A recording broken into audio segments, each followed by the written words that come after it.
በመጀመሪያ ደረጃ ማንኛውም ስራ ውስጥ ሶስት ነገር ግድ ነው። እሺ አንደኛ ዕውቀት ኖሌጅ የሚባለው ማለት ነው። ዕውቀት ማለት የግድ 20 ምናምን ዓመት ዲግሪ ኖሮ ዩኒቨርሲቲ ኖሮ አይደለም። መስራት ለምትፈልገው ነገር ሄደ ዕውቀቱ ካለው ሰው ስር ቁጭ ብለ ለምሳሌ ድንች መሸጥ ከሆነ ጉሌት ሄደ አንድ እናት ጋር መማር፣ ዳቦ ቤት ከሆነ እንዴት እንደሚሰራ አገልግሎት ሰጥተ መማር። የግድ ትምህርት ቤት ብቻ የምታገኘው አይደለም ዕውቀት። ሁለተኛውስ ልምድ ኤክስፒሪየንስ ማለት አሁን ለሚመረቅ ሰው ዜሮ ነው የለውም። ላለፉት 20 ዓመት ያገለገለን ሰውዬ ምን ገጠመ በህይወት ውስጥ? አሁን ኤክስፒሪየንስ ይባል ማስታወቂያ ይወጣል፣ ይሄው 20 ዓመት ይላል፣ እንዴት እንቀጠር? እሱ አይደለም ኤክስፒሪየንስ ማለት። ሂድና ደሚናና አብርሃም አፈርድቤ የበሉበትን ኤክስፒሪየንስ በቀናት ውስጥ ቁጭ ብለህ አንብብ።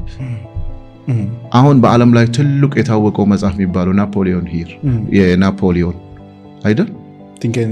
ቲንክ ኤንድ ግሮው ሪች እሱ ፌመስ የሆነው እኮ እቺ ናት እኮ የዕውቀቱ ባልተቤት ጠይቅ። በመንፈስም በእስልምና እንደዛ ነው። አንድ ኩንታል ስንት ዳቦ ይሆናል? የዕውቀቱን ባለቤት ጠይቅ ነው የሚለው። የዕውቀት ባለቤት ሂድና ጠይቅ። የዕውቀቱ ባለቤት ምን ያደርግሃል? ኤክስፒሪየንስ ስላለው ይነግርሃል። ስለዚህ የዛን ሰውዬ ኤክስፒሪየንስ ምን ቀዳው። ሶስተኛው የመጀመሪያው ዕውቀታል፣ ሁለተኛው ልምዳል፣ ሶስተኛው ምንድነው? ቆራጥነት ኮሚትመንት። አር ዩ ሪሊ ኮሚትድ ለመስራት?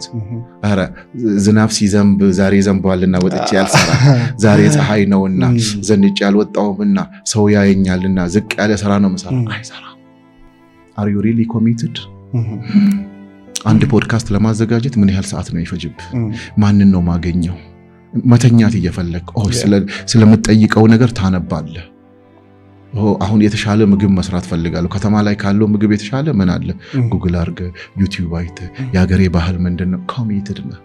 ዘነበ ብለህ አትቀርም፣ ፀሐይ ነው ብለህ አትቀርም። ስለዚህ ምን ይሆናል ማለት ነው? ኮሚትድ። ከዛ በኋላስ አራተኛ ላይ በር አንኳክቶ ይመጣል ገንዘብ። አብርሃም ክፈትልኝ ይልሃል። ዕውቀቱ ገብቶ ልምዱ ገብቶ ቆራጥነቱ ገብቶ በትክክል የምትሰራ ከሆነ የመጀመሪያ ቀን አንድ ሰው ነው የሚያምን። ምክንያቱም የሰራው በአግባቡ ነው። ሁለተኛ ላይ ምክንያቱም በማርኬቲንግ ምን ይባላል? አንድ ሰው የሰራው ስራ ውስጥ ጥሩ ስራ ስትሰራ ያንተን ጥሩ ስራ ለሶስት ሰው ይነገራል።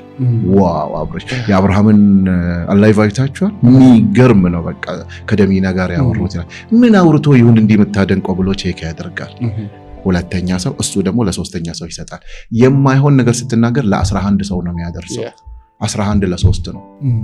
11 ደግሞ ሳያይ ነው ገና ለገና አረ እነሱ ቤት አረ እንዳትይ ይመስላል። አረ አይሆንም አለባበሱን አይተህ እንዳትሸወድ አለቀልህ። አሁን እዚህ ጋር ነው ሪፒቹዌሽኑ። በነገራችን ላይ ይሄ ነፋስ የሚያመጣው ሪፒቹዌሽን ነፋስ ይወስደዋል። ዝናብ የሚያመጣው ፀሐይ ሲወጣ ይቆማል። ሁሉም ላይ ኮሚትድ የሆነ ላይክ አንድ ሳምንት ሆኖኛል ከአንድ ወዳጄ ጋር እዚሁ ሱሉልት ሪል ስቴት አለው ግቢ ውስጥ ገባንና ናስቲ ያላየህልኝም ቆይታል እኮ ብሎ ሶሪ ብዬ አብረን ስንገባ ግቢ ውስጥ በሶሻል ሚዲያ የሚያቀኝ ሰው መጣ። ምንም ነገር እኮ ከዛ መጣና እንዴ ደሚና ዛሬ ከየት መጣህ አለኝ። እሱም በአማርኛ እናገርና እኔም በኦሮምኛ እናገረው ይመናለ ወተት አለ በእናት እርጎ ትፈልጋለህ ወይስ አለ። አየህ ከዚህ በላይ ስጦታ የለም። እኛ ግን እንደዛ ነን። ህዝቡን አናውቀው። የገጠሩ ከዚህ የባሰ ነው። ባዶ አፍን አትሄድም ይላል። እስቲ ያለውን ነገር አውጥቶ ይሰጣል። ሪሊኛ እንደዛ ነን ወይ? ይሄ አሁን እንደዚህ ውር ከተማው ላይ የሚለው ምናምን ኑሮ አልገባንም። that's why they are happy። ያየሁት ነገር ደግሞ የከተማ ሰው ሶሪቱ ሰይዳት ከተማ ሞቀስ ያደለ እኔ ከተማ ላይ ነው ተወልጄ ያደግኩት። ደስታ ያለው ግን እዛ ነው። ያቺ ባላቸው ነገር ይደሰታሉ። አንተ አትደሰትም እኮ you expect more።